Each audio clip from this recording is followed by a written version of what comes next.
सर्वांना जय भीम.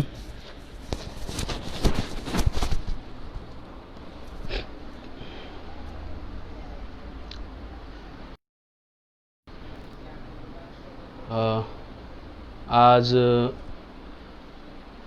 फेसबुकच्या माध्यमातून ही जी ऑनलाईन व्याख्यानमाला आयोजित केली आहे, ही व्याख्यानमाला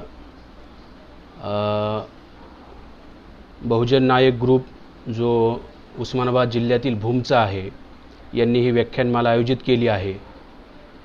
आणि या व्याख्यानमालेला जो विषय दिलेला आहे तो विषय आहे आंबेडकरी चळवळीच्या दृष्टिकोनातून अण्णाभाऊ साठेचे जीवन, कार्य आणि विचार असा विषय दिलेला आहे. मुळात मी या विषयाला सुरुवात करण्याअगोदर बहुजन नायक ग्रुपच्या सर्व सदस्यांचे आणि माझ्या मित्रांचे मी अभिनंदन करतो की त्यांनी या लॉकडाऊनच्या काळामध्ये सुद्धा जे बाबासाहेब आंबेडकर म्हणायचे की जागृतीचा अग्नी सतत तेवत ठेवा, हा जो जागृतीचा अग्नी बहुजन नायक ग्रुपनं तेवत ठेवलेला आहे. लॉकडाऊनच्या काळातसुद्धा आपण ही ऑनलाईन व्याख्यानमाला आयोजित केलेली आहे. ह्या व्याख्यानमालेमध्ये सर्व जे ऑनलाईन मित्र आलेले आहेत त्या सर्व श्रोत्यांना मी जय भीम करतो आणि माझ्या विषयाकडे वळतो. माझा परिचय मी अगोदर सांगतो. माझं नाव सिद्धार्थ शिंगारे आहे. मी मागच्या 16 वर्षापासून औरंगाबादमध्ये राहतो आणि सामाजिक कार्याचा अनुभवसुद्धा मागच्या 16 वर्षापासून विद्यार्थी दशेपासूनच सामाजिक कार्यामध्ये आहे. माझं शिक्षण औरंगाबादमध्ये झालेलं आहे, MBA झालेलं आहे आणि MPhilसुद्धा झालेलं आहे. असं माझं शिक्षण झालेलं आहे आणि सामाजिक कामाची आवड आहे. तर आज जो आपल्याला विषय चर्चेला घ्यायचा आहे तो आहे अण्णाभाऊ साठेंच्या संदर्भामध्ये तो विषय आहे आणि तो विषय आंबेडकरी चळवळीच्या दृष्टिकोनातून अण्णाभाऊ साठेंचे जीवन आणि कार्य असा आपण विषय घेतलेला आहे. मुळात हा जो विषय आहे या विषयाकडे बघताना दोन दृष्टी आहेत. अण्णाभाऊ साठेंना वेगवेगळ्या अँगलनं लोकांनी रिप्रेझेंट केलेलं आहे, परंतु आंबेडकरी चळवळीच्या दृष्टिकोनातून महत्त्वाचा जो विचार आहे तो आज मी तुम्हाला सांगणार आहे.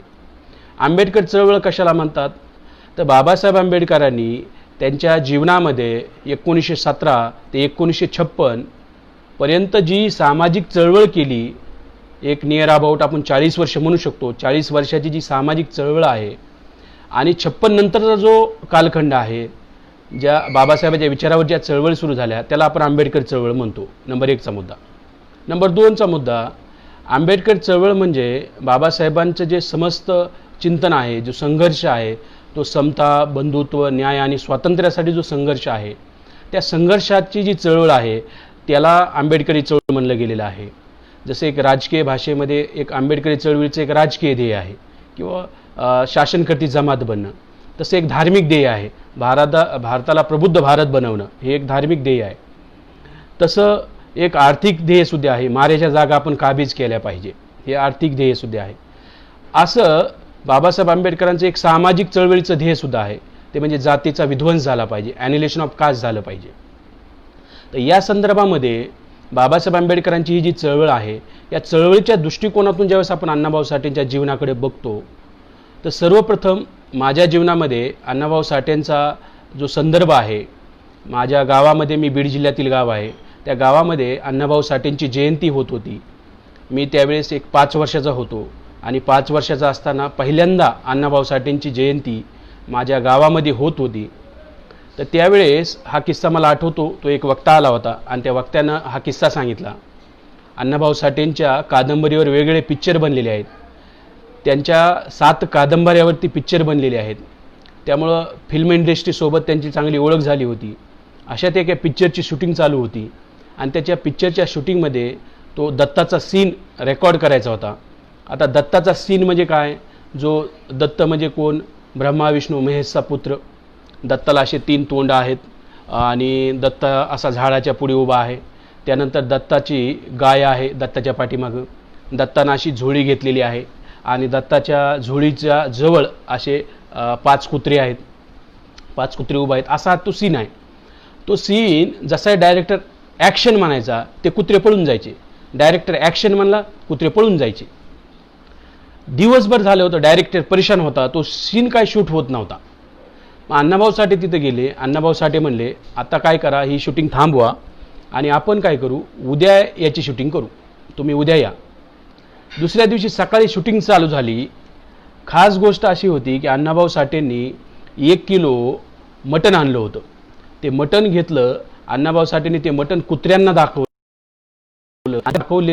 ते कुत्र्यांना दाखवलेलं मटण ते दत्ताच्या झोळीत टाकलं. जसे दत्ताच्या झोळीत टाकलं ते मटण, ते सर्व कुत्रे त्या झोळीजवळ थांबले.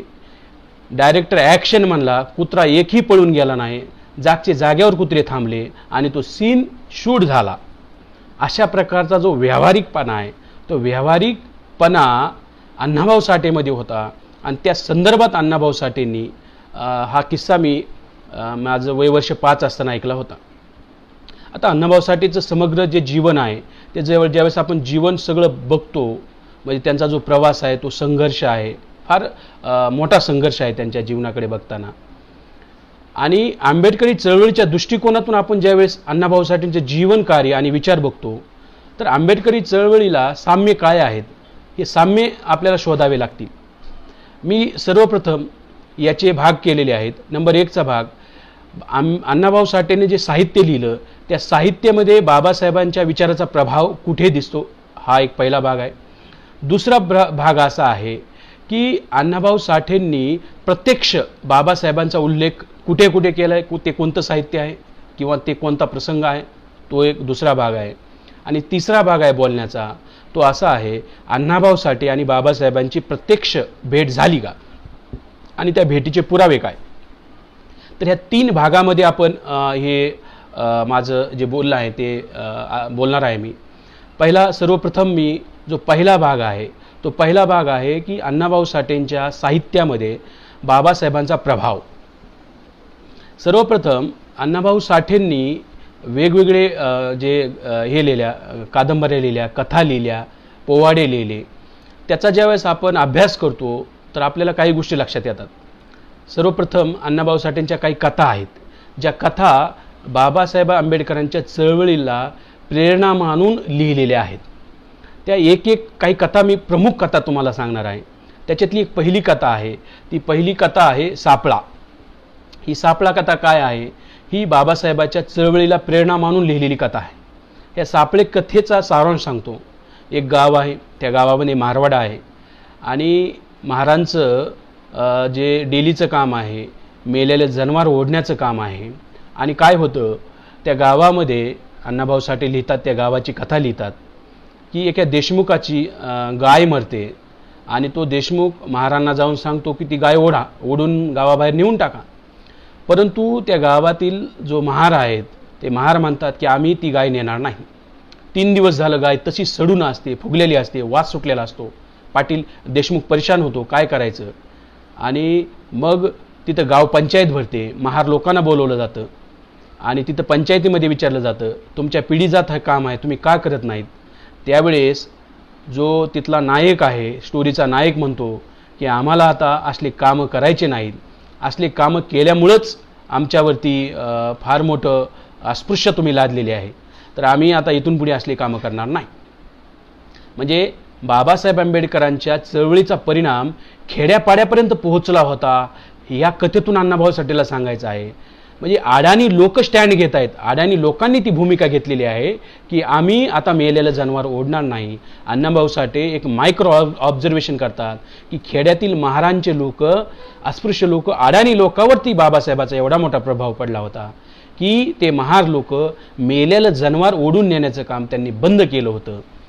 ही कथा पुढे चलते.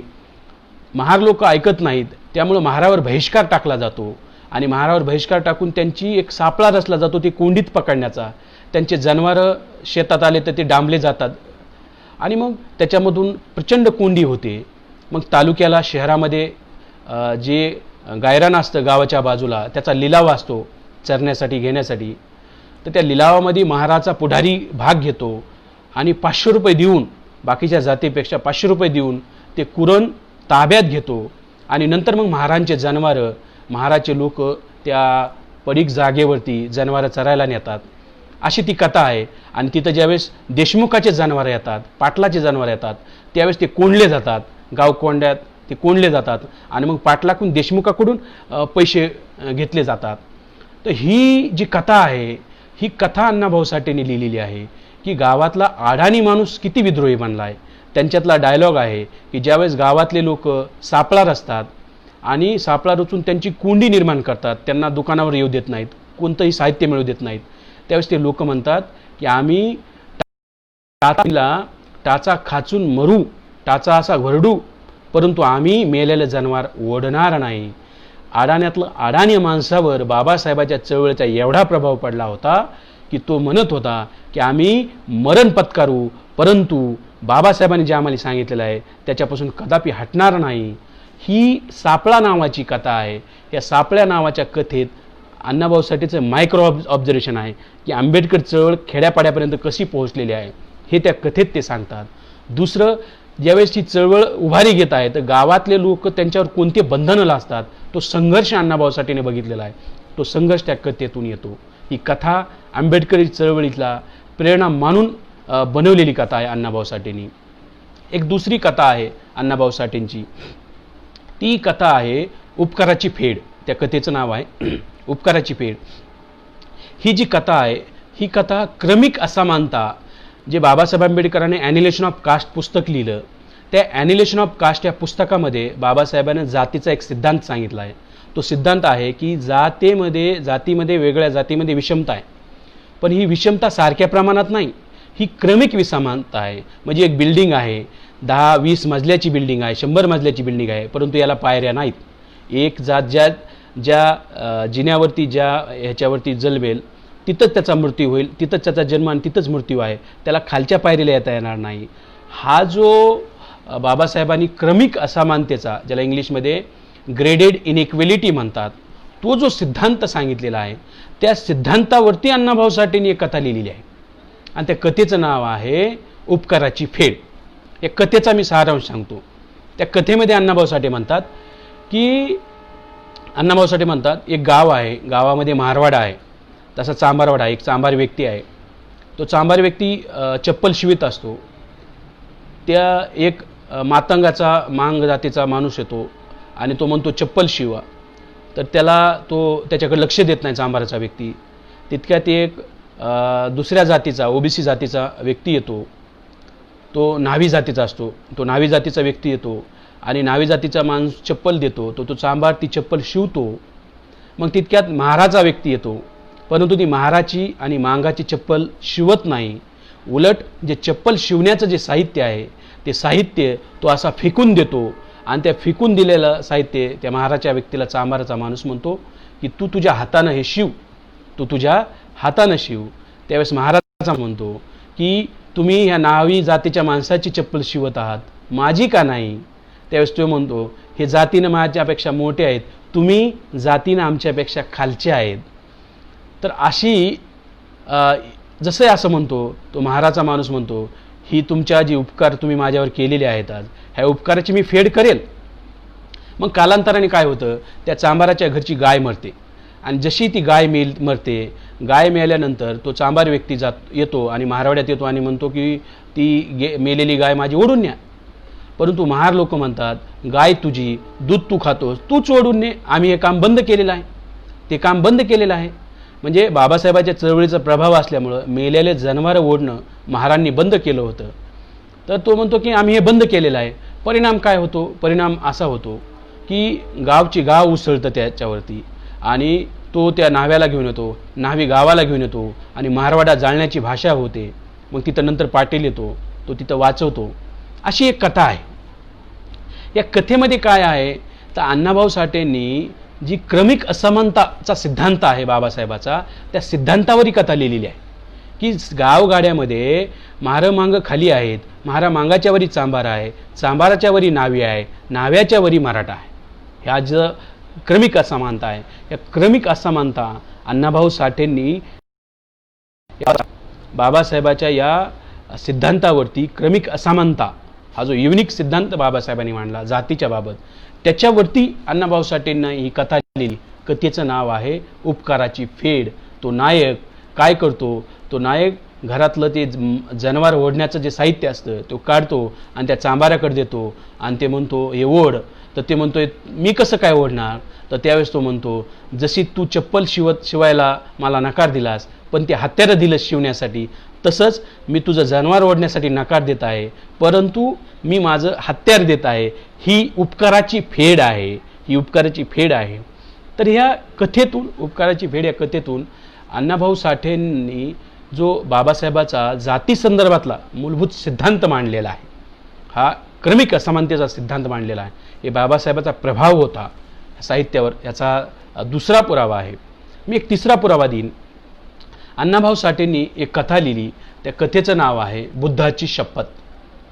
म्हणजे भगवान गौतम बुद्धाबद्दल महार जातीमध्ये बौद्ध धर्म स्वीकारल्यानंतर काय परिवर्तन झालं, या परिवर्तनासंदर्भामध्ये अण्णाभाऊ साठेंनी ती कथा लिहिलेली आहे. कथेचं नाव आहे बुद्धाची शपथ. ती कथा इन शॉर्ट सांगतो. त्या कथेमध्ये 4 महाराचे पोरं आहेत. महाराचे पोरं म्हणजे 2 8 वर्षाचे, एक 9 वर्षाचा, एक 10 वर्षाचा आणि एक 11 वर्षाचा, असे 4 ते 5 पोरं आहेत. आणि पोरं गावामध्ये एक जणाला आई मारते म्हणून ते गावातून रुसून येतात, बाहेर चर्चा करतात आणि म्हणतात की आपण आता मुंबईला जाऊ. लहान पोरं 8-9 वर्षाची पोरं मुंबईला जायचा निर्णय घेतात आणि निर्णय घेताना म्हणतात की आपण, कुणाचे वडील असतात मुंबईला, कुणाचे चुलते असतात, कुणाचा भाऊ असतो मुंबईला, ते लोक सर्व निर्णय घेतात मुंबईला जाण्याचा आणि निर्णय घेताना बुद्धाची शपथ घेतात. ते सगळे असे गळ्याला लावतात आणि बुद्धाची शपथ, आपण मुंबईला जाऊ. म्हणजे शपथ कुणाची, तर शपथ बुद्धाची घेतलेली असते. आणि त्याच्यामुळं काय होतं, शपथ बुद्धाची घेतल्यामुळं हे लोक तिथून चलत रेल्वे स्टेशनला जातात. त्यांच्याकडे पैसे नाहीत, तिकीट नाही, खायला अन्न नाही. ते ट्रेनमध्ये बसतात, लपून बसतात. त्यांना भीती वाटते TC येईल, TC काय म्हणेल. मग तसंच त्यांना एक माणूस भेटतो, त्याचे बघतात ते, तो कुठं चालला आहे.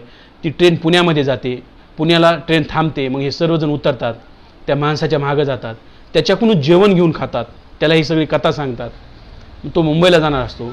मग तो ज्या दुसऱ्या गाडीत बसतो ते बी सर्व लोक त्या गाडीत बसतात. मग ते सर्व लोक तशा प्रकारे मुंबईला पोहोचतात. पण मुंबईला त्यांना TC पकडतो आणि TC पकडून त्यांना तिकीट मागतो. त्यावेळेस ते सर्व लोक तिकीट, सर्व कथा सांगतात.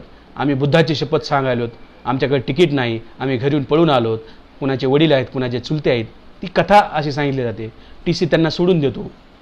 बाहेर मग एक व्यक्ती, ज्यावेळेस ते मुंबई बघतात, रस्ते बघतात, गावातले खेड्यातले 4 महाराचे पोरं 8, 9, 10 वर्षाचे हैराण होतात आणि ते विचार करतात आता कुठं जावा. म्हणजे त्यांना वडिलाचं जे ठिकाण आहे ते एका माणसाला विचारतात. माणूस त्यांना सांगतो आणि म्हणतो कुठं आहे, तर म्हणजे वरळीला आहे, वरळीला जावं लागेल. ते दुसरा त्यांच्या दोघातला संवाद आहे की वरळी काय कुठं असेल, हे गावाच्या बाहेर असेल, जसे मारवाडा आहे तसा वरळी असेल. म्हणजे असा जातीचं जे मेंटॅलिटी आहे.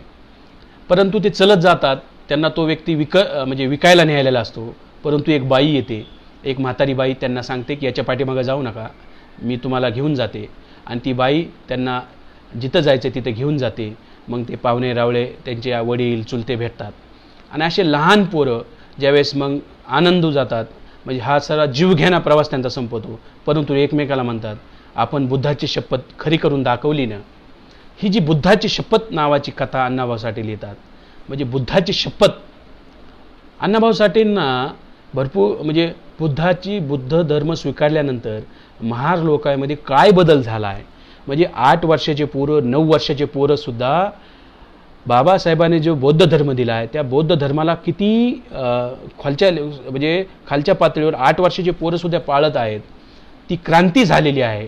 ही क्रांती अण्णाभाऊ साठेंना सांगायची आहे. हा प्रभाव आहे. आणखी एक कथा आहे वळण नावाची, ती सुद्धा तुम्ही वाचा. या कथेवर बी बाबासाहेबांच्या साहित्याचा तुम्हाला प्रभाव जाणवेल. तर हा बाबासाहेबांच्या साहित्याचा, बाबासाहेबांच्या विचाराचा अण्णाभाऊ साठेंनी ज्या कथा लिहिल्यात त्या कथेमध्ये प्रभाव जाणवतो. मी 4 कथा मी 3 कथा विस्तारानं सांगितल्या. एक बुद्धाची शपथ, दुसरी सापळा, तिसरी जी कथा आहे उपकाराची फेड आणि चौथी कथा आहे नाव आहे वळण.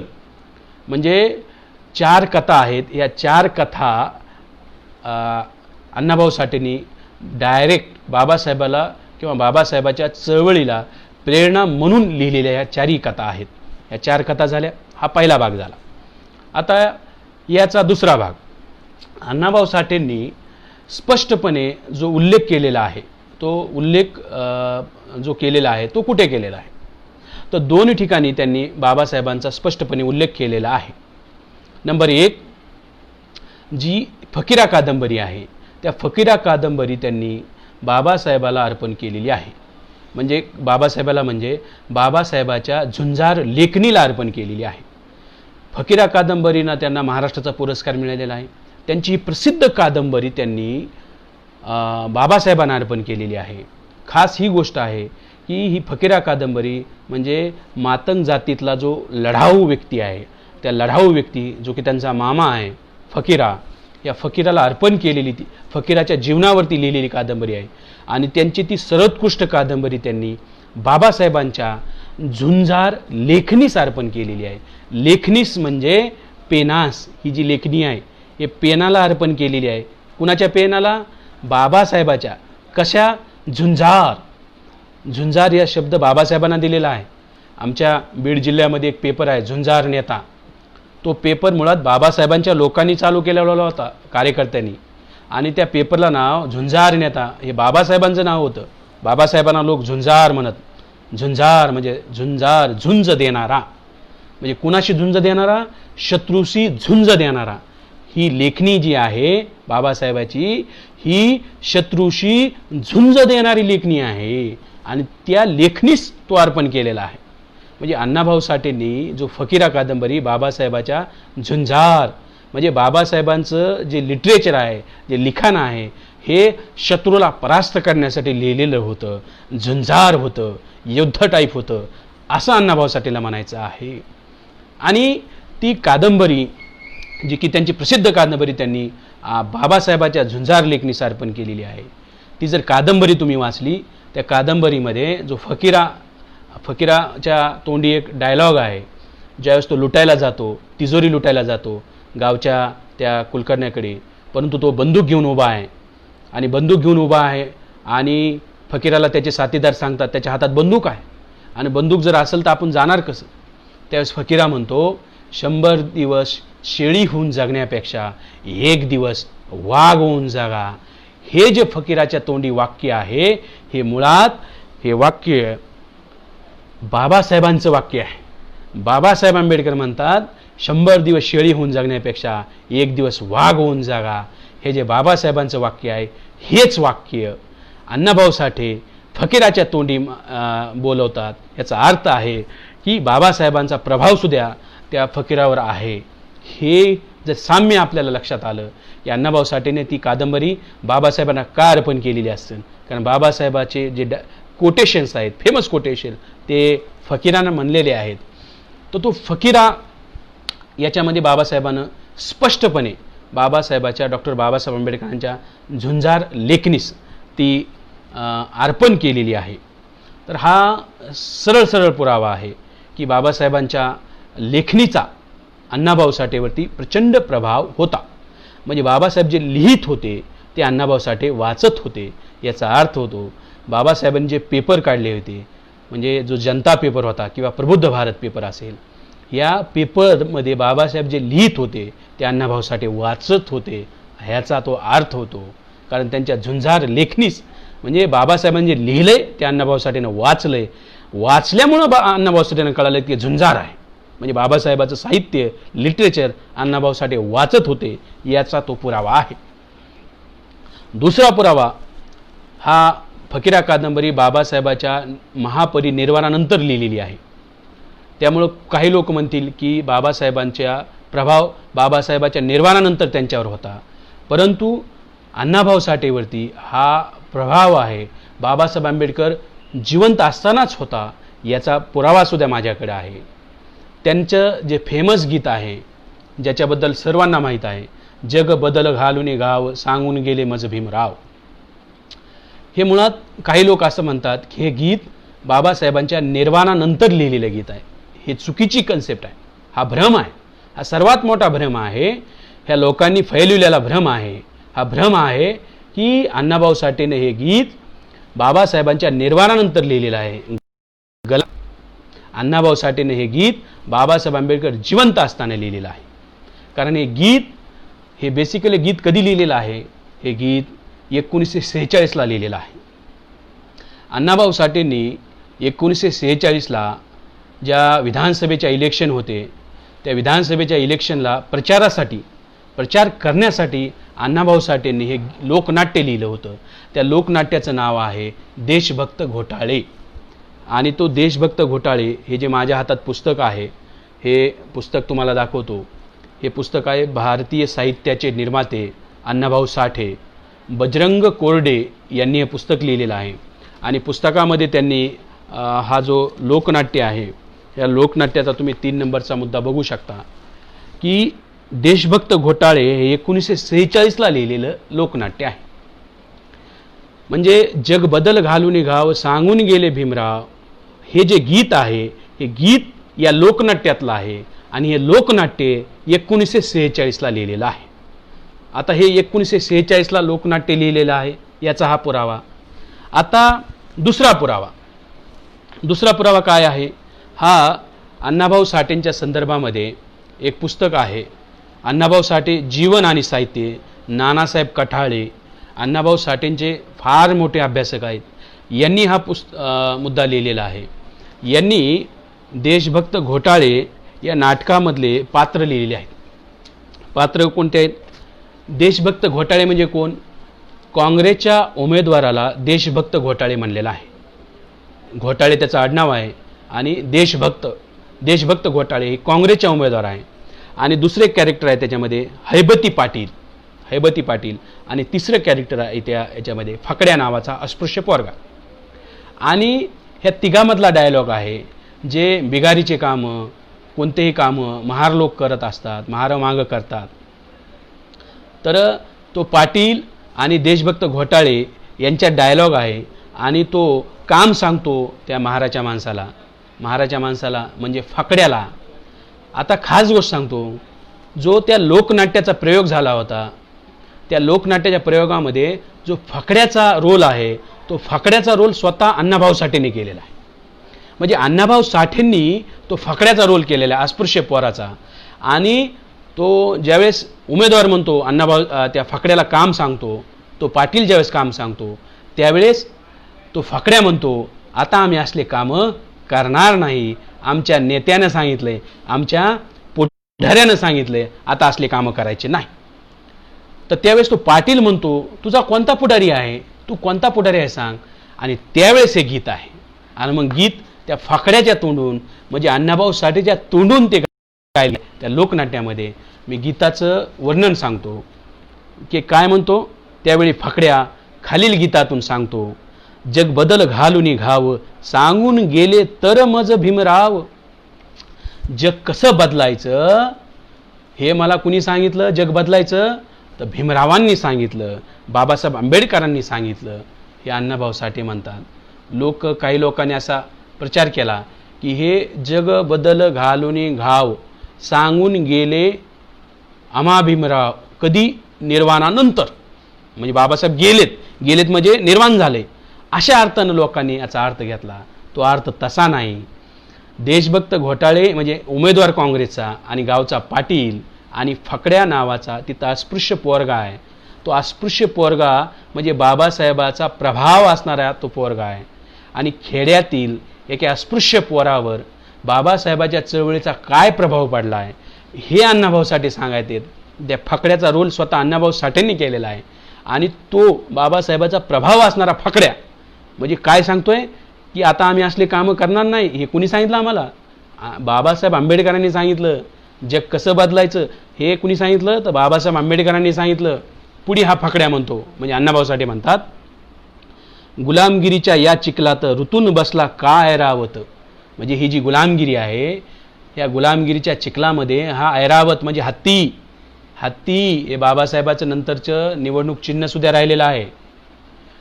गुलामगिरीच्या ह्याच्यामध्ये म्हणजे हा जो कष्टकरी समाज आहे, हा जो बहुजन समाज आहे, हा शोषित समाज आहे, हा समाज बहुसंख्य नाही, हा हत्तीसारखा मोठा समाज आहे. तो हत्तीसारखा जो समाज आहे तो हा गुलामगिरीत रतून बसला आहे. हे कुणी सांगितलं? बाबासाहेब आंबेडकरांनी सांगितलं.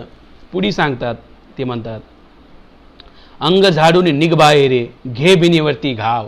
अंग झाड आणि बाहेर निघ म्हणजे बहुजन समाज, कष्टकरी समाज, दीन दलित समाजानं अंग झाडून बाहेर यायला पाहिजे असं म्हणतायत अण्णाभाऊ साठे. अण्णाभाऊ साठेला असं कुणी सांगितलंय? बाबासाहेब आंबेडकरांनी सांगितलंय. पुढे जो फकड्याचा रोल आहे, धन्वंतांनी अखंड पिळले, धर्मांधानी तसेच छळले. जे धन्वंत लोक आहेत म्हणजे भांडवलदार लोक आहेत, जो सावकार लोक आहेत, त्यांनी आम्हाला पिळले, त्यांना आमचं शोषण केलंय. आणि धर्मांधानी म्हणजे ब्राह्मणवादानेही आमचं शोषण केलंय. इथे बाबासाहेब आंबेडकर जे 1937ला भाषण करतात की आमचे दोन शत्रू आहेत, एक भांडवलशाही आणि दुसरी ब्राह्मणशाही. हे जे आमचे दोन शत्रू आहेत, हे बाबासाहेब आंबेडकरांचं 37चं भाषण आहे. हे 37चं भाषण, हे बाबासाहेब आंबेडकरांचं जे 37चं भाषण आहे, हे भाषण अण्णाभाऊ साठेनं वाचलेलं आहे. म्हणून बाबासाहेबांचं हे ह्याच्यामध्ये सांगून करतात की धन्वंतांनी अखंड पिळे, धर्मांधानी तसेच छळले. हे बाबासाहेबाचं वाक्य यामध्ये हे करतात. दुसरं, दगडांची जणू माणिक गिळले, दगडांनी जणू माणिक गिळले, चोर चाहले साव. ठरवणी आम्हा हीन कलंकित, जन्मोजन्मी करून अंकित. ठरवणी आम्हा हीन कलंकित म्हणजे अस्पृश्य कलंकित करून सोडलंय. म्हणजे बाबासाहेब आंबेडकर म्हणतात अस्पृश्यता ब्राह्मण लोकांनी निर्माण केली. हा ब्राह्मण धर्म आणि बौद्ध धर्मातला संघर्षातून अस्पृश्यता निर्माण दिली. ही गोष्ट म्हणतात जन्मोजन्मी करून अंकित. जन्मोजन्मी गुलामी ही भांडवलशाहीची गुलामी नाही, जे कार्ल मार्क्सवादी सांगतात. जन्मोजन्मीची गुलामी ही कोणती गुलामी आहे? तर ही गुलामी मुळात ब्राह्मणवादी गुलामी आहे. आणि ही ब्राह्मणाने जी आम्हाला जन्मोजन्मी गुलामी केली, त्या संदर्भात अण्णाभाऊ साठे म्हणतात जन्मोजन्मी करुणी अंकित, जिने लादुनी वर अवमानित. अपमानाचं जीवन आमच्या नशिबी त्यांनी लादलेलं आहे, ही गोष्ट बोलतात. पुढे म्हणतात जिने लादुनी वर अवमानीय भाव आपण आता निर्मूलन केला पाहिजे, हे अण्णाभाऊ साठे म्हणतात. एकजुटीच्या या स्थावरती आरुडी होऊन चलबा पुढती. ही एकजूट आहे कष्टकऱ्यांची, दलितांची, श्रमिकांची. ही एकजूट कामकऱ्यांची, ही एकजूट झाली पाहिजे. मिळून महाराष्ट्र या जगती, कर प्रगट जीव नाव, सांगून गेले मज भीमराव. हे एक फकड्या नावाचा अस्पृश्य पोरगा स्वतः अण्णाभाऊ साठेने रोल केला आहे की बाबासाहेब आंबेडकरांच्या चळवळीचा ते काँग्रेसच्या माणसाला उद्देशून म्हणलेलं हे गीत आहे. त्या गावच्या पाटलाला आणि काँग्रेसला उद्देशून गीत गायलेलं आहे की आता आम्हाला आंबेडकर आमचा पुढारी आहे आणि भीमराव आमचे पुढारी आहेत आणि त्यांनी सांगितलं आहे आम्हाला आता असं करायचं, सर्व कष्टकऱ्यांनी एक व्हायचं हे सांगितलेलं आहे आणि दोन जे आमचे शत्रू आहेत त्यांच्याविरुद्ध लढायचं आहे. हा जो प्रकार आहे अण्णाभाऊ साठेंचा, हा दुसरा पुरावा आहे. 1946ची जे देशभक्त घोटाळे हे जे नाटक त्यांनी लिहिलं, हे नाटकच मुळात बाबासाहेबांच्या संदर्भातला प्रभाव असणारं, बाबासाहेबांचं नाव असणारं हे याचा पुरावा आहे. आता याचा आपण तिसऱ्या टप्प्याकडे वळूयात.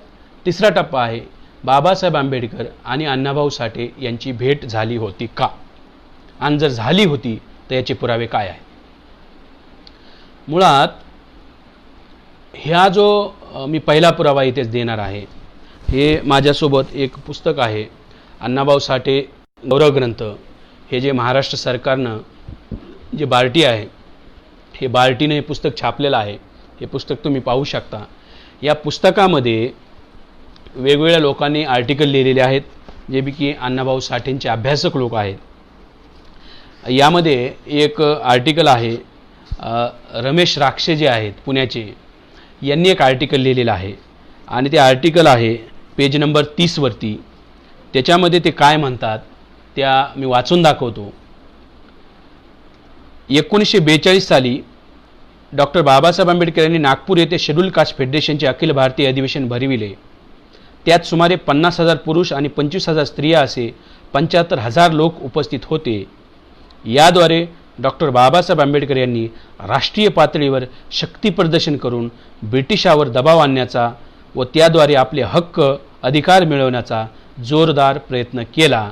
आणि पुढे ते लिहितात कंसामध्ये आहे, या अधिवेशनाला अण्णाभाऊ साठे उपस्थित असल्याचे पुरावे मिळत आहेत. म्हणजे 1942ला जे नागपूरला बाबासाहेब आंबेडकरांनी शेड्यूल कास्ट फेडरेशनचं राष्ट्रीय अधिवेशन घेतलं, त्या 1942च्या अधिवेशनाला अण्णाभाऊ साठे उपस्थित होते याचे पुरावे मिळत आहेत, असं बार्टीच्या पुस्तकामध्ये रमेश राक्षेंनी लिहिलेलं आहे. हा पहिला पुरावा की बाबासाहेबांच्या शेड्यूल कास्ट फेडरेशनच्या अधिवेशनाला अण्णाभाऊ साठे होते असं रमेश राक्षेंचं म्हणणं आहे. त्याचा दुसरा पुरावा, हा दुसरा पुरावा सुद्धा मी रमेश राक्षेंचाच एक व्हिडिओ आहे, तो व्हिडिओ यूट्यूबवर अवेलेबल आहे, तुम्ही तो यूट्यूबवर व्हिडिओ अवेलेबल आहे. त्या व्हिडिओमध्ये रमेश राक्षेंनी दुसरा एक पुरावा दिलेला आहे. तो दुसरा पुरावा काय आहे? त्यांनी सांगितलेलं आहे की मुंबईमध्ये ज्यावेळेस बाबासाहेब आंबेडकर 1942ला लेबर मिनिस्टर झाले, म्हणजे मजूर मंत्री झाले, लेबर मिनिस्टर झाल्यानंतर मुंबईला आले आणि मुंबईला आल्यानंतर जे कॉम्रेड मोरे आहेत त्या कॉम्रेड मोरेंना असं लिहिलंय असं रमेश राक्षेंचं म्हणणं आहे. कॉम्रेड मोरे हे अगोदर बाबासाहेबांचे सहकारी होते, नंतर ते बाबासाहेबांना सोडून गेले, कम्युनिस्ट चळवळीत गेले. तर ते कॉम्रेड मोरे अण्णाभाऊ साठेला घेऊन एक शिष्टमंडळ घेऊन बाबासाहेबांना भेटण्यासाठी मुंबईत गेले आणि कॉम्रेड मोरेंनी ओळख करून दिली हे अण्णाभाऊ साठे, बाबासाहेबांना ओळख करून दिली हे अण्णाभाऊ साठे. त्यावेळेस बाबासाहेब आंबेडकर म्हणले हे काय करतात? तर मोरेंनी सांगितलं हे शाहीर आहेत. मग बाबासाहेब म्हणले शाहीर आहेत ते एखादी शायरी होऊ द्या, आम्हाला कळू द्या, एखादी शायरी गा. त्यावेळेस अण्णाभाऊ साठेंनी एक शायरी गायली, गुलामगिरीच्या विरोधातली शायरी. आणि जशी ती शायरी ऐकली बाबासाहेब आंबेडकर प्रसन्न झाले आणि प्रसन्न होऊन म्हणले मी भरपूर सारे शायर ऐकले, परंतु ही शायरी वेगळीच शायरी आहे. ही शायरी काय सांगते? तर गुलामगिरीच्या विरोधातली ही शायरी आहे, गुलामगिरीच्या विरोधातली शायरी आहे आणि मी पहिल्यांदाच गुलामगिरीच्या विरोधातली शायरी ऐकत आहे. बाबासाहेबाला ती शायरी आवडली आणि त्यांनी मोरेंना म्हणाले, मोरे यांना तुम्ही फक्त शाहीर म्हणू नका, यांना तुम्ही लोकशाहीर म्हणा, लोकशाहीर म्हणा असं बाबासाहेब म्हणले. त्यावेळेसपासून मोरे अण्णाभाऊ साठेंना लोकशाहीर म्हणू लागले. म्हणजे अण्णाभाऊ साठेंना जी लोकशाहीर पदवी दिलेली आहे ही लोकशाहीर पदवी स्वतः बाबासाहेब आंबेडकरांनी दिलेली आहे. बाबासाहेब आंबेडकरांनी अण्णाभाऊ साठेला लोकशाहीर पदवी दिलेली आहे. याचा दुसरा रेफरन्स कॉम्रेड मोरेंचं नाव घेऊन तो रमेश राक्षेंनी किस्सा सांगितलेला आहे, तो यूट्यूबवर अवेलेबल आहे, तुम्ही तो पाहू शकता. आता तिसरा पुरावा परत याच हे जे पुस्तक आहे बार्टीनंच पब्लिश केलेलं, या पुस्तकामध्ये डॉक्टर बाबूराव गुरव हे बाबासाहेब आंबेडकरांच्या आणि अण्णाभाऊ साठेंच्या साहित्याचे अभ्यासक आहेत. ह्या पान नंबर 83 यावरती ते लिहितात. काय लिहितात मी वाचून दाखविलो. अण्णाभाऊ साठे आणि डॉक्टर बाबासाहेब आंबेडकर यांची प्रत्यक्षाची भेट 1949 साली मुंबईत झाली. 1939 पासून अण्णाभाऊ बाबासाहेबांना पाहत होते, ऐकत होते. अण्णाभाऊंनी आपली सर्वश्रेष्ठ कादंबरी फकीरा डॉक्टर बाबासाहेबांच्या झुंजार लेखनीस अर्पण केली. अण्णाभाऊंच्या मनावर बाबासाहेबांच्या महापरिनिर्वाणाची घटना कधीही भरून न येणारी जखम करून गेली.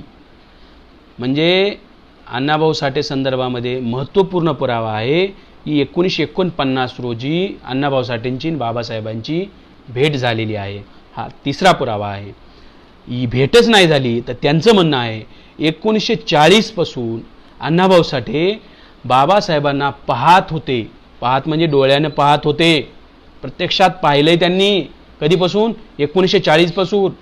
दुसरं म्हणतात ऐकत होते, म्हणजे बाबासाहेब आंबेडकरांच्या ज्या मुंबईत सभा होत असतील त्या सभा अण्णाभाऊ साठेने ऐकलेल्या आहेत. 42चं नागपूरचं अधिवेशन अण्णाभाऊ साठेने ऐकलेलं आहे. म्हणजे पाहत होते, ऐकत होते. 1940 पासून ऐकत होते, पाहत होते, हा पुरावा आहे. हा तिसरा आपण पुरावा समजू शकतो, हा या पुस्तकामध्ये अवेलेबल आहे. चौथा पुरावा, आज मला व्हॉट्सअपवरती एका पुस्तकाचा रेफरन्स आला, एक हिंदीमध्ये पुस्तक आहे. अण्णाभाऊ साठेंनी आणि बाबासाहेब आंबेडकर एका स्टेजवरती त्यांचं भाषण झालेलं आहे आणि ते भाषण नागपूरला झालं. ते भाषण केल्यानंतर अण्णाभाऊ साठे आणि बाबा आंबेडकर ज्या कार्यकर्त्याच्या घरी जेवण केलं, दोघांनी सोबत जेवण केलेलं आहे. हा किस्सा त्या व्यक्तीनं ज्याच्या घरी जेवले, दोघंही बाबासाहेब आंबेडकर आणि अण्णाभाऊ साठे, त्यानंच हा किस्सा सांगितलेला आहे.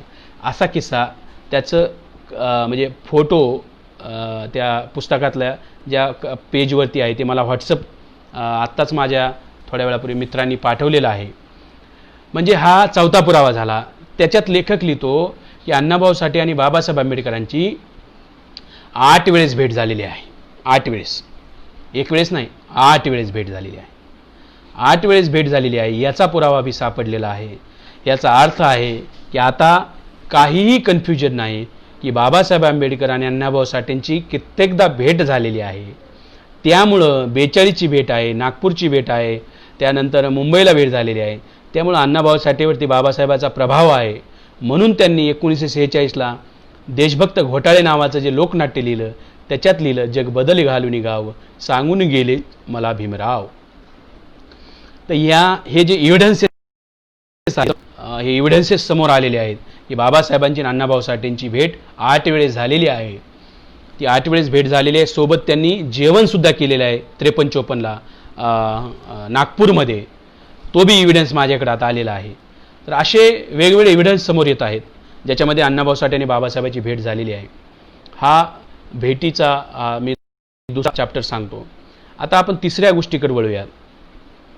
ते तिसरा एक गोष्ट आहे की अण्णाभाऊ साठेंनी 1958ला अण्णाभाऊ साठे जे दलित साहित्य परिषद भरली त्याच्यामध्ये अण्णाभाऊ साठे गेले होते आणि त्यांनी त्यांचं जे उद्घाटनीय भाषण केलं.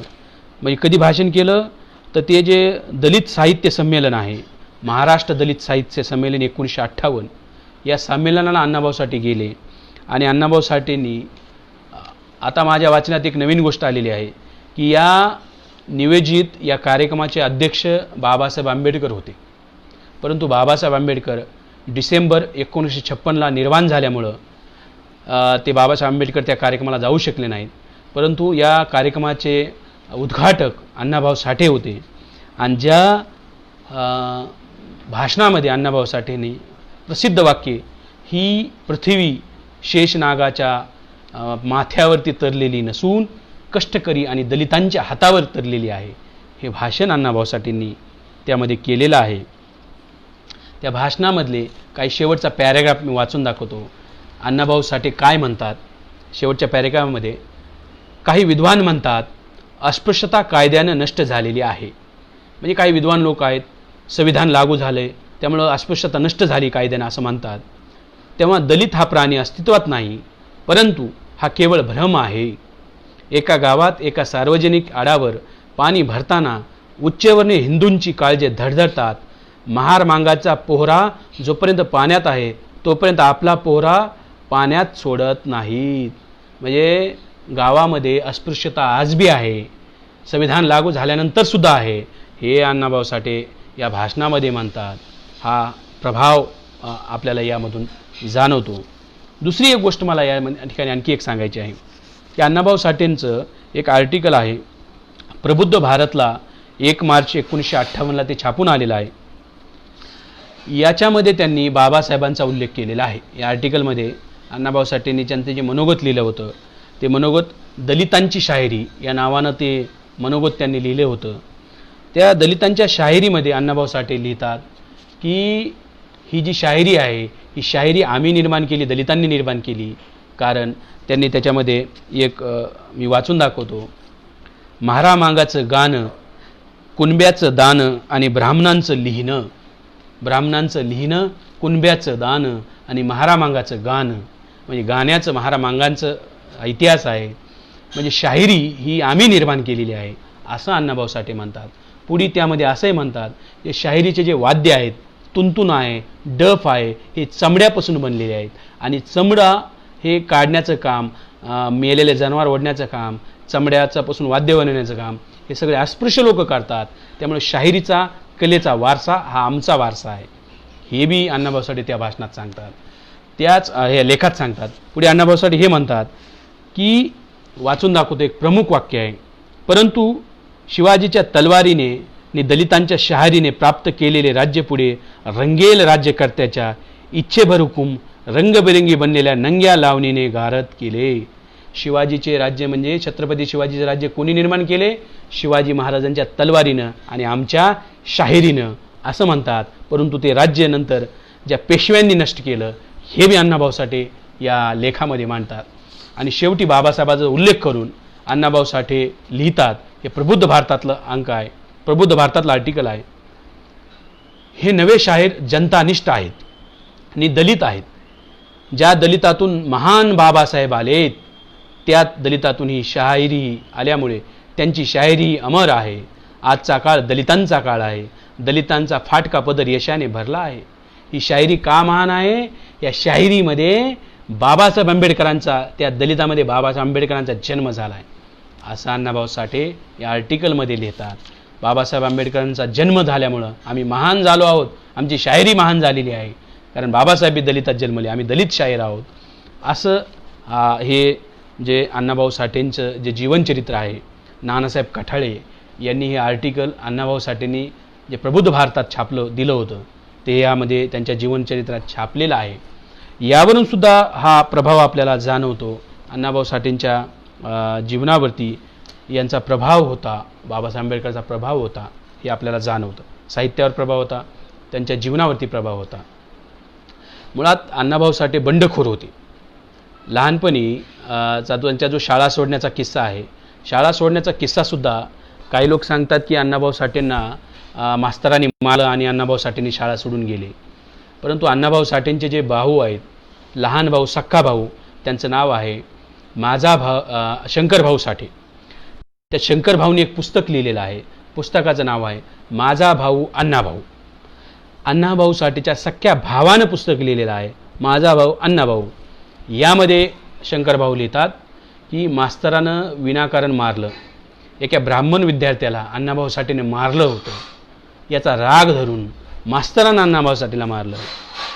अण्णाभाऊ साठेला एवढा राग आला की नारळा एवढा दगड घेतला अण्णाभाऊ साठेंनी आणि नारळा एवढा दगड त्यांनी त्या मास्तराच्या छातीत मारला आणि अण्णाभाऊ साठे पळून गेले.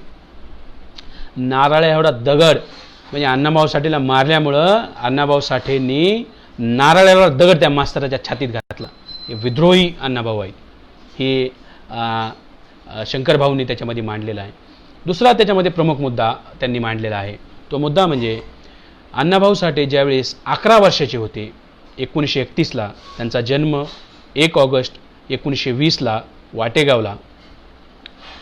या 11 वर्षाचे असताना वाटेगाववरून अण्णाभाऊ साठेचं कुटुंब, त्यांची आई, अण्णाभाऊ साठेचा भाऊ, बहीण आणि ते वडील हे वाटेगाववरून पायी मुंबईला चालत गेलेले आहेत. वाटेगाववरून साताऱ्याला गेलेले आहेत. साताऱ्याला एका शेतकऱ्याकडे काम केलं. तिथं आंबा खाल्ल्यामुळं अण्णाभाऊ साठेला आरोप लावला आंबा चोरीचा. अण्णाभाऊ साठेच्या स्वाभिमानी गोष्टीला ते आवडलं नाही. अण्णाभाऊ साठेंनी ते कुटुंब तिथून चलत त्याच्यानंतर साताऱ्याहून मुंबईला आले, साताऱ्याहून पुण्याला आले, पुण्यात काही दिवस थांबले, पुण्याहून लोणावळ्याला आले, लोणावळ्यात कोळशाच्या खाणीमध्ये काम केलं. नंतर लोणावळ्याहून गुपचूप कल्याणला आले, कल्याणला ते कुटुंब राहिलं, त्या दगड फोडण्याच्या डोंगर फोडला जातो आणि तिथून ते परत निष्ठले आणि मग मुंबईला भायखळ्याला पोहोचले. चलत वाटेगाव ते मुंबई अण्णाभाऊ साठेंनी प्रवास केला. ही जी कथा साधारण गोष्ट नाही. आज करोना आलेला आहे आणि करोनामुळं तुम्ही मजूर लोक स्थलांतरित होताना पायी जाताना आपण बघत आहोत. आजसुद्धा 1931ला अण्णाभाऊ साठे पायी वाटेगावरून मुंबईला गेले आणि आजसुद्धा मजूर लोक पायी मुंबईवरून आपल्या गावी चाललेत. मुंबईवरून गावी मजूर आज चाललेत. 1931ला अण्णाभाऊ साठे वाटेगावरून मुंबईला गेले. आज बी मजूर पायी जात आहेत. देश बदललाय कुठं? देश काही बदललेला नाही. मजुरांसाठी काय बदल झाला आहे? म्हणून अण्णाभाऊ साठेंनी ज्या दिवशी 15 ऑगस्टला आझादी मिळाली त्याच्या दुसऱ्याच दिवशी अण्णाभाऊ साठेंनी म्हणले, मुंबईमध्ये मोर्चा काढला आणि मोर्चा काढून मुंबईमध्ये म्हणले अण्णाभाऊ साठे, ये आज़ादी झूठी है, देश की जनता भूकी है. ही देशातली जनता उपाशी आहे, ही आझादी खोटी आझादी आहे. हे जे अण्णाभाऊ साठे म्हणतायत, बाबासाहेब आंबेडकर सुद्धा 1951चं भाषण आहे का, बाबासाहेब म्हणतात की ही आझादी तर त्यांची आझादी आहे, आम्ही तर आज बी गुलाम आहोत. म्हणजे बाबासाहेब आंबेडकर म्हणतात आम्ही आज गुलाम आहोत, अण्णाभाऊ साठे म्हणतात ही त्यांचीच आझादी आहे, आमची आझादी नाही आहे. ये आझादी झुटी आहे, देश की जनता भूकी आहे. कारण आंदोलनाचा इतिहास आहे. ज्योतिराव फुले त्या काँग्रेसच्या आंदोलनामध्ये गेले नाहीत, शाहू महाराज काँग्रेसच्या आंदोलनामध्ये गेले नाहीत, बाबासाहेब आंबेडकर त्या काँग्रेसच्या आंदोलनामध्ये गेले नाहीत, स्वतः अण्णाभाऊ साठे कधी त्या काँग्रेसच्या आंदोलनामध्ये गेले नाहीत. स्वातंत्र्याचे 2 आंदोलने होती. एक ब्राह्मणाच्या गुलामगिरीतून मुक्त होण्याचं आंदोलन आपल्या महापुरुषांनी चालवलं आणि दुसरं इंग्रजांच्या गुलामगिरीतून मुक्त होण्याचं आंदोलन ब्राह्मणांनी चालवलं. या आंदोलनामध्ये फुले, शाहू, आंबेडकर आणि अण्णाभाऊ चारही आपले महापुरुष गेले नाहीत. त्यांनी स्वतंत्र आपलं आंदोलन केलं. मध्यंतरी एक कॉम्रेड मोरेंचे जे नातू आहेत, सुबोध मोरे यांनी लोकसत्ताला आर्टिकल लिहिलं आणि आर्टिकल लिहून सांगितलं की अण्णाभाऊ साठेंनी असं म्हणलेच नाहीत, ये आझादी झुटी है, देश की जनता भूकी आहे, असं अण्णाभाऊ साठे म्हणलेच नाहीत, असं आर्टिकल लिहिलं. माझा त्यांना सवाल आहे, अण्णाभाऊ साठेंची एक कथा आहे कोंबडी चोर, ती कोंबडी चोर कथा वाचा. त्या कोंबडी चोर कथेमध्ये जो रामू नावाचा व्यक्ती आहे, नायक आहे त्या कथेचा, तो नायक म्हणतो कोंबडी चोरमध्ये की ही आझादी तर त्यांची आझादी आहे, आम्ही तर आज बी गुलाम आहोत, आज बी आम्ही गुलाम आहोत. हे अण्णाभाऊ साठे त्या कोंबडी चोर कथेमध्ये लिहितात. म्हणजे जी बाबासाहेब आंबेडकरांची भूमिका आहे तीच कोंबडी चोर कथेमध्ये तो नायक म्हणतो की आज बी आम्ही गुलाम आहेत, आम्हाला चोरी करून जगण्याची वेळ येत आहे. हे जे गोष्ट बोलत आहेत ही फार महत्त्वाची गोष्ट आहे. म्हणजे अण्णाभाऊ साठेंनी म्हणलेले आहेत, उपाशी राहिलेले आहेत. अण्णाभाऊ साठे उपाशी राहिलेले आहेत.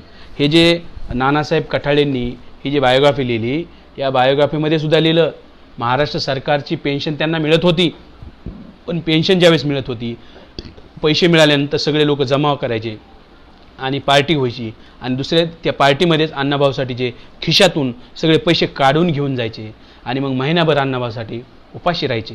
फार जीव कुदमळायचा. एक चांभार होता, त्या चांभाराच्या तिथं अण्णाभाऊ साठे बसायचे. त्या पुस्तकात लिहिलेली कथा आहे की अण्णाभाऊ साठेंनी माती घेतलेली आहे आणि माती अशी तोंडात टाकून खाल्लेली आहे. म्हणजे माती खायची वेळ आली अण्णाभाऊ साठेवरती. हे सुद्धा ह्याच्यात लिहिलेलं आहे, या पुस्तकात आहे. तर मी महत्त्वाचा आता शेवटचा मुद्दा सांगणार आहे तुम्हाला. आपण शेवटाकडे येऊयात. शेवटचा मुद्दा आहे की अण्णाभाऊ साठेंचे जे भाऊ आहेत शंकर भाऊ साठे, या शंकर भाऊ साठेंनी जो शेवटची गोष्ट आहे की अण्णाभाऊ साठेंचं जीवन आहे, अण्णाभाऊ साठे असे का वारले, अण्णाभाऊ साठे फार शेवटी हाल झाले त्यांचे, हे त्यांच्या भावानं लिहिले. त्यांचे भाऊ लिहितात. भाऊ काय लिहितात?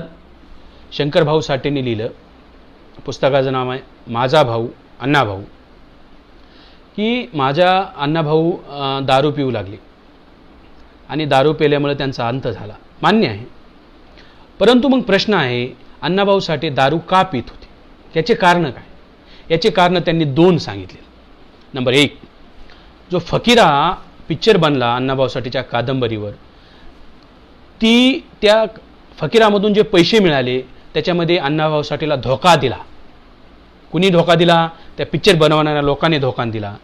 जे शाहीर गव्हाणकर आहेत त्याच्यामध्ये शामीर होते, कॉम्रेड शाहीर जे होते त्यांच्यासोबत लालबावटा पथकामधले ते गव्हाणकर सुद्धा यामध्ये सामील होते, असं शंकर भाऊने लिहिलेलं आहे.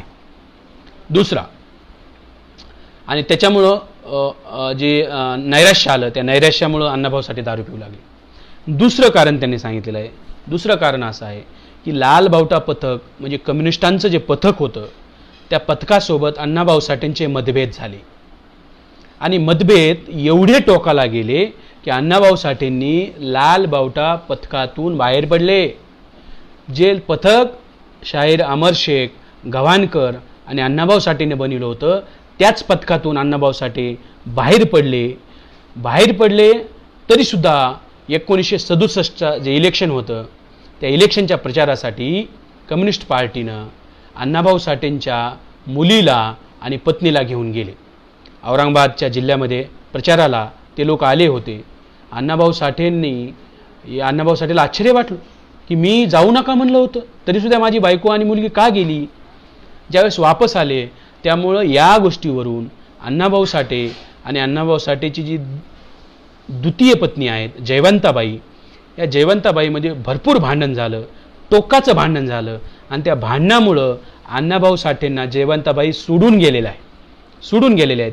भांडणाचं कारण काय? अण्णाभाऊ साठे म्हणले त्या लाल बावटा पथकातून मी बाहेर पडलेलो आहे, तू कशाला गेलीस आणि मुलीला घेऊन का गेलीस, हा प्रश्न अण्णाभाऊ साठेंनी विचारला.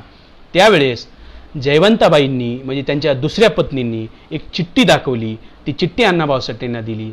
त्या चिठ्ठीमध्ये लिहिलेलं होतं, ती चिठ्ठी कम्युनिस्ट पार्टीचे जे संस्थापक आहेत श्रीपाद अमृत डांगे, ही डांगेंची चिठ्ठी होती आणि डांगेंना सांगितलं होतं की तुम्ही त्या पथकासोबत जा.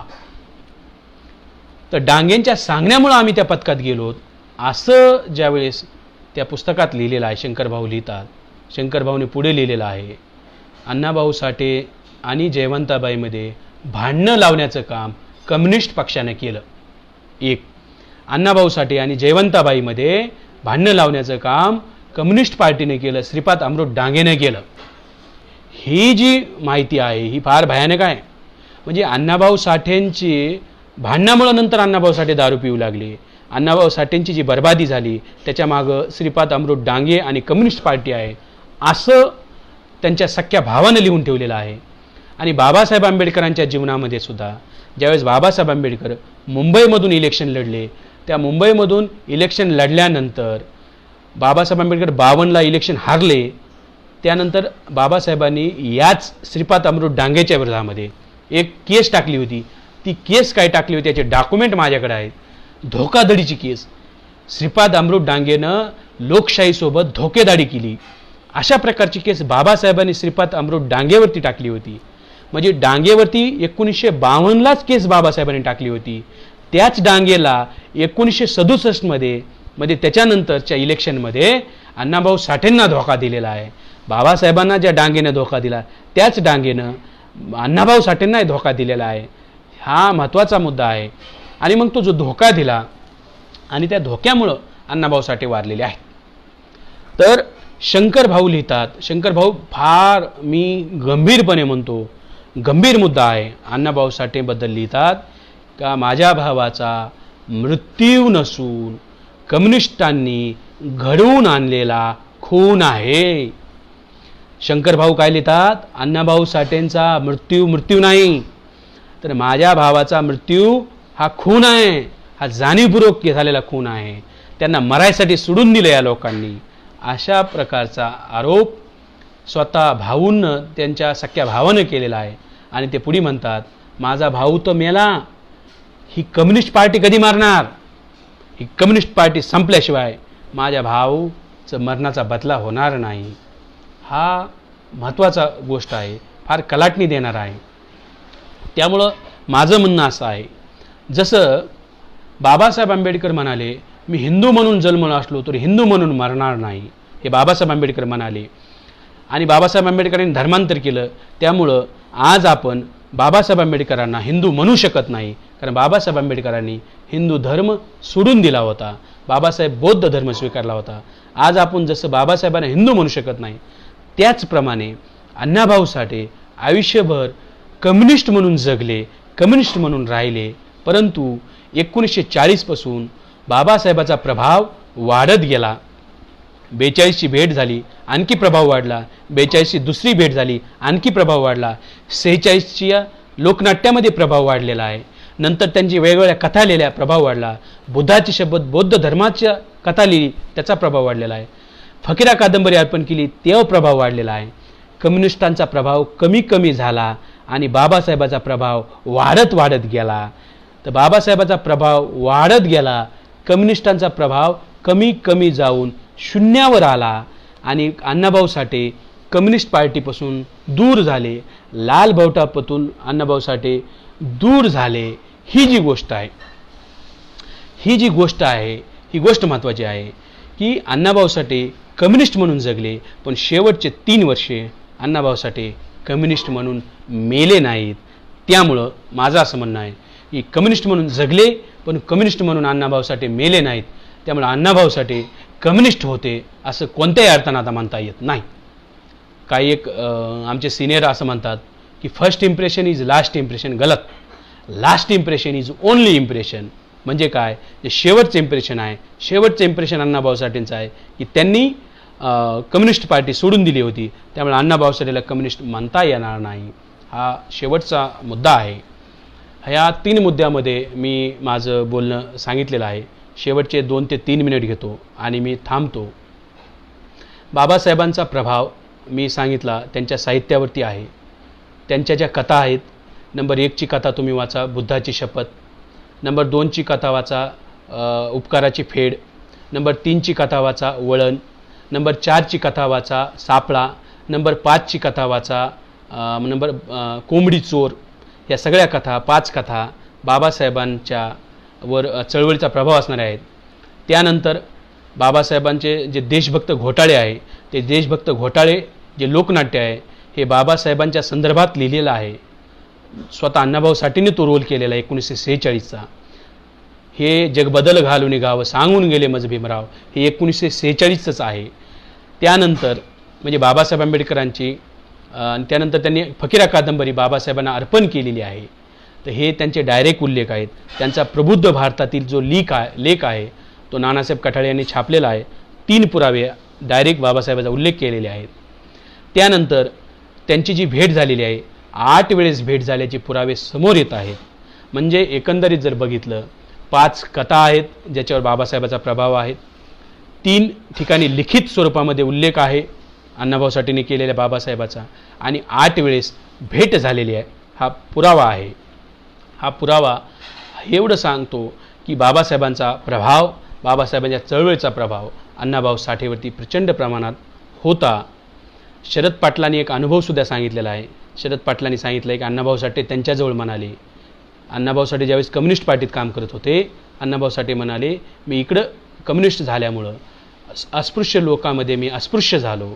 हे अण्णाभाऊ साठेंना जाणीव होती. त्यामुळं नंतरच्या काळामध्ये मोठ्या प्रमाणावरती कम्युनिस्ट पार्टीपासून तुटले आणि आंबेडकर चळवळीला जुडले, असं या पुराव्यानुसार असं आपण ठामपणे म्हणू शकतो. तुम्ही मागच्या मी बोलत आहे, तुम्ही ऐकून घेतलात. मी हा जो बहुजन नायक ग्रुप आहे यांचा आभारी आहे. आणि त्यांनी आणि जेवढे हे श्रोते आहेत यांनी सर्वांनीच माझं हे जे व्याख्यान आहे या ग्रुपवरती, फेसबुकवरती तुम्ही ऐकलात, त्याबद्दल तुमचे आभार आहेत. तुम्ही सर्वजण, हे महत्त्वपूर्ण माहिती आहे, अण्णाभाऊ साठे आणि बाबासाहेबाच्या संदर्भातली फार गंभीर आणि महत्त्वपूर्ण माहिती आहे. तुम्ही ही माहिती वेगवेगळ्या व्हॉट्सअपच्या ग्रुपला टाका, वेगवेगळ्या फेसबुकवरती शेअर करा. जास्तीत जास्त ही माहिती लोकांपर्यंत गेली पाहिजे. जशी जास्तीत जास्त माहिती जाईल, जो आजचा नवबौद्ध आहे, नवबौद्ध आणि मातंग जात याच्यामध्ये एकोपा निर्माण होण्यासाठी हा जोडणारा मुद्दा आहे. हा जोडणाऱ्या मुद्द्याची आपण चर्चा केली पाहिजे. आणि हा बहुजन नायक ग्रुप या जोडणाऱ्या मुद्द्याची चर्चा करत आहे. त्याबद्दल ते खरंच अभिनंदनास पात्र आहेत. तुम्ही इतक्या वेळ झालं माझं बोलणं ऐकून घेतलात, त्याबद्दल धन्यवाद. सर्वांचे आभार. जय भीम.